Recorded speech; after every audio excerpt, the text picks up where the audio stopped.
called View Through the Lens. It's something that my colleague and I, Dr. Shauna Redmond, we crafted the narrative for this. And the spirit behind this was to humanize many of the subjects that Roberts had taken. Now, Richard Samuel Roberts was someone who was a custodian from Fernandina, Florida. He moved back to Columbia in 1920. He set up this thing called the Gym Studio. And he was a custodian by day, and in the evening time, he would work at home in his photography studio. And what he did, he just took random portraits of people. People would put on their finest clothes and come down and take these portraits. And keeping in mind, this was 1920 was Prohibition, women's suffrage, the Harlem Renaissance, the emergence of the black middle class. We know that there were historically black colleges and universities. There were 3 colleges right there in Columbia. Benedict College, Clafton College, and Allen University were all right there. So we had African Americans who for the first time were going to college, receiving degrees. So Richard Samuel Roberts unwittingly chronicled this emergence. So what we wanted to do was sort of humanize and give a voice to some of these characters that that we didn't know who they were. So what we've done, we've added music as an underscore, we've added dance, we've added cinema, videography, and we've also provided an opportunity for each character to tell their individual story. Negroes in Columbia, let me tell you, we shine like a new copper penny. And what we discovered is that each character in their own right has a certain degree of dignity. We were far from being wealthy. Well, my father managed a local grocery store that served Negro customers.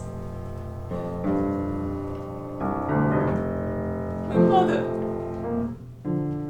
was a sweet woman who loved to dance. You'll see in these characters how each person begins to tell their story.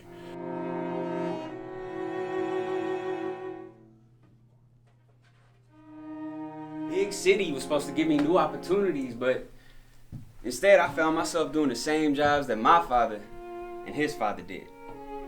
I dropped out of high school to work, found myself in the same situation as other Negroes I knew. Initially, John wasn't too keen on the idea of having a family portrait taken. Many colored women were common-law wives to white men who also had separate white families, and John was no exception. John, like so many other white men, liked that brown sugar too.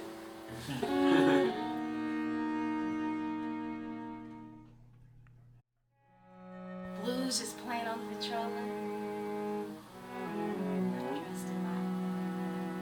They may not have been educated, but they made sure that their children were educated. They may not have had all the book learning that others would have, but they made sure that people behind them were able to grasp that information. He knew how special we are. And he wanted to not just say it, but show it. Our friends and neighbors came to the studio on Washington Street in their finest clothes, with their most cherished. So we're hoping that people will leave this concert with a better sense of who we are as a people. I think what Roberts also did, he helped us to understand that we are probably more alike than we are different. And each person who tells their story has a certain degree of pride. Those kind of things really gave people just a sense of humanity and how they would matriculate in the world.